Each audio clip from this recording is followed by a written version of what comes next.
All right, so today we're taking a deep dive into the life and legacy of Robert Mugabe, a figure who, well, his legacy is really complicated. I mean, this is a guy who led Zimbabwe for almost 40 years, from 1980 to 2017. How does someone go from being hailed as a liberation hero to becoming such a controversial figure? Yeah, it's a real head-scratcher. And the sources we have paint a very interesting picture, to say the least. We've got some excerpts from this YouTube channel called Daateku channel. Seems to have a more, personal take on things. That we'll be looking at his Wikipedia page, which, is more the official record, so to speak. Right, yeah. We'll definitely have to compare and contrast, see where they line up and where they diverge. So I guess our mission today is to explore both the good and the bad, the highs and lows of Mugabe's career, from, the fight for independence to all the controversy that surrounded him in his later years. Absolutely. We'll try to uncover how his actions really shaped Zimbabwe's path and maybe try to wrap our heads around the complexities of his legacy. Definitely, because it is complex. So where do we even begin with a figure like Mugabe? Well, his early life is pretty interesting. Believe it or not, he actually came from very humble beginnings, grew up in a rural village. It wasn't exactly the kind of background that screams future dictator. Oh, yeah, that is surprising. So what were some of the early influences that shaped his worldview? His Jesuit education seems to have played a big role. His teachers, particularly this one priest, Father Jerome Ohia, really emphasized ideas of racial equality. And they also instilled in him this fascination with Irish rebellion against the British. Kind of ironic, don't you think, considering what happened later on? It really is. Makes you think about those early seeds of rebellion and how they might have grown. But, the source material also talks about how academically gifted he was. Like, he earned multiple degrees while he was in prison, economics, law. Yeah, it's pretty incredible. Prison basically became his university. That kind of dedication to learning, even under those conditions, it says a lot about his drive and his intellect. Right. And it actually makes you wonder, did that knowledge, like his grasp of economics, did it influence his policies once he was in power? That's a good question. It also makes you wonder how someone with such a sharp mind could make some of the decisions he made later on. Decisions that really hurt his country. So how did this educated young man go from intellectual to revolutionary? Well, he started out as a teacher in southern Rhodesia, got involved in politics early on, first joining ZAPU, one of the first movements for black majority rule. But then later he co-founded ZANU, a rival party that was, more militant in their approach to ending white minority rule. So we're talking about Rhodesia here, which was still under white minority rule at the time. And these two parties, ZAPU and ZANU, they were both fighting for black liberation, but with different approaches. Exactly. ZAPU, initially led by Joshua Nkomo, they were more about diplomacy, trying to work things out through negotiations. But ZANU, with Mugabe as a key figure, they were more ready to take up arms. It was during this period of intense political activism that the Rhodesian government arrested him. He ended up spending 11 years in prison. 11 years, wow, that's a huge part of his life. I can't imagine how that experience must have shaped him. Oh, it was definitely pivotal. Right. While he was imprisoned, he kept studying, further developing his intellectual side, and he really became this symbol of resistance, a key leader within ZANU. But it was also during this time that he started, advocating for violence against white Rhodesians. Mm-hmm. That really laid the foundation for his controversial image later on. Right. Even in these early years, you see this duality, a fight for liberation, but also this willingness to use harsh methods. Yeah, exactly. It's a thread that runs through his whole career. It really makes you think, was this inclination toward violence always there? Or was it, a result of what he went through, a response to the oppression that he and his people faced? That's a really interesting question, and it sets the stage for what comes next. The journey to independence and his rise to power.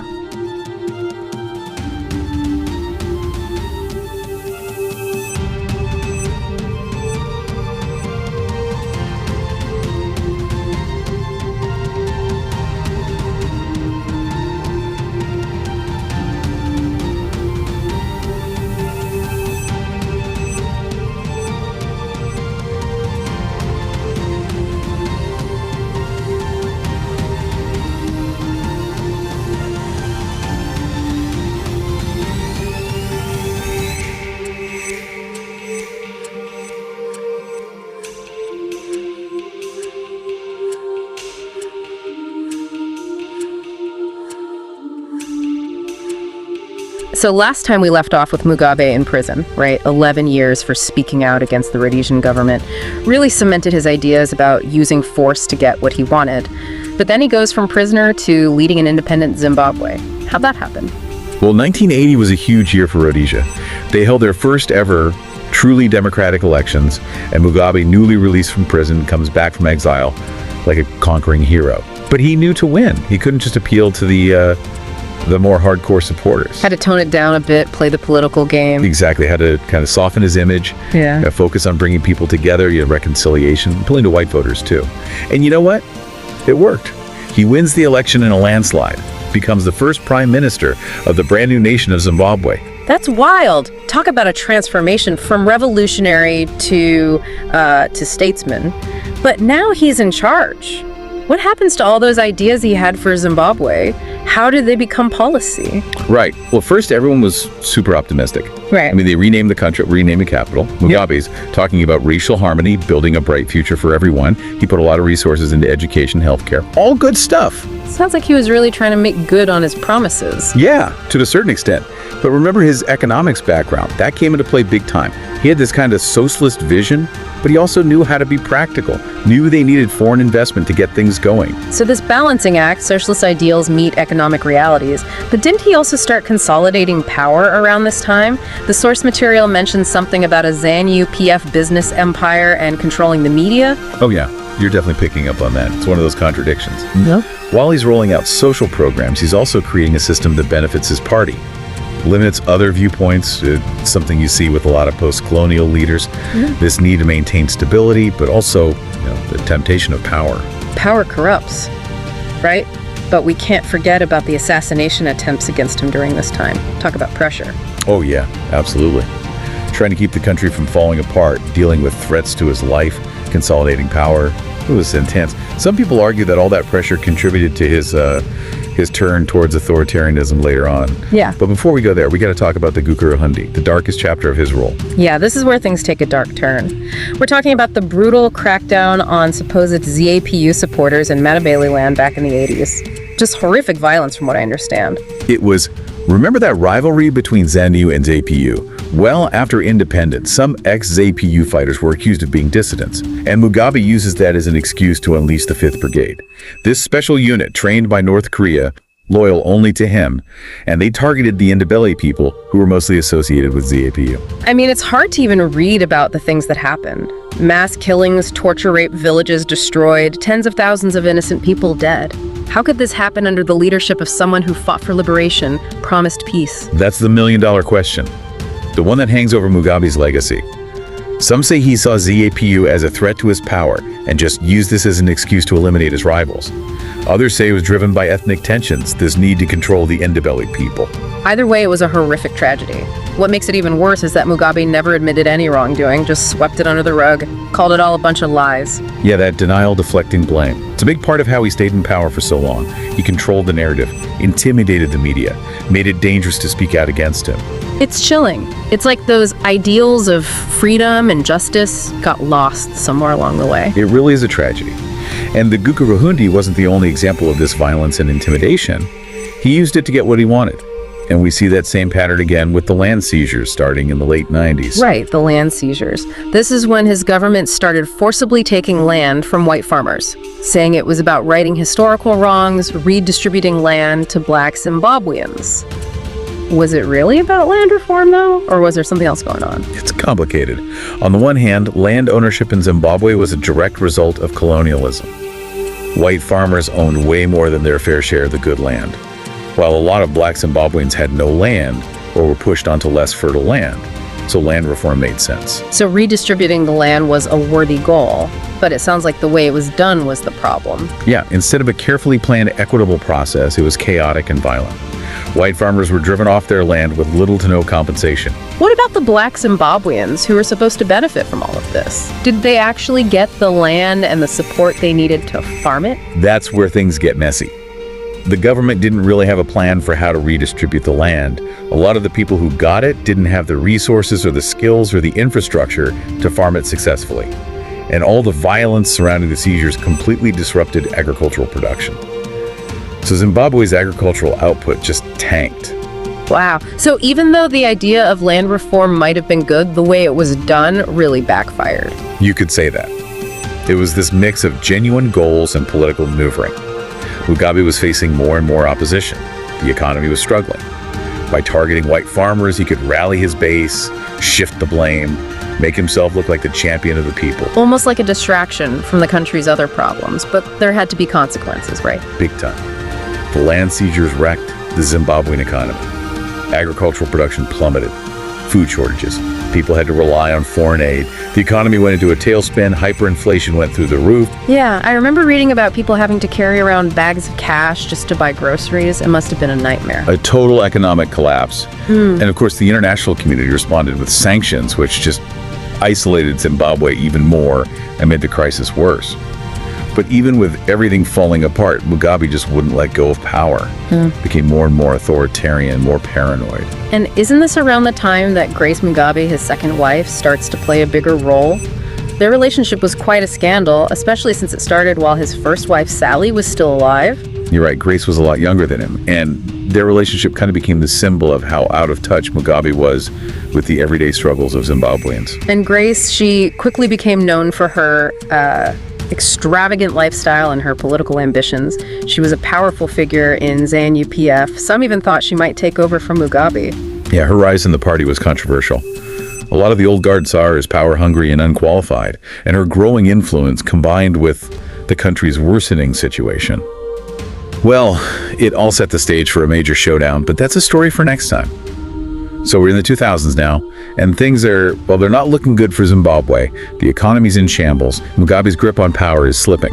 And then a new challenge pops up. Lay it on me. A new opposition party, Movement for Democratic Change, or MDC, led by this guy Morgan Tsvangirai, has really start to challenge the status quo, give voice to all the people who are fed up with how things are going. It says here that the 2000 parliamentary elections were a real turning point. Mugabe's party, ZANU-PF, they actually lost their two-thirds majority. They couldn't just change the constitution whenever they wanted. I bet that was a shock to the system. Oh yeah, absolutely. This is the first time his authority was seriously challenged, and his response, well, it was a mix of repression and political maneuvering, anything to hold on to power.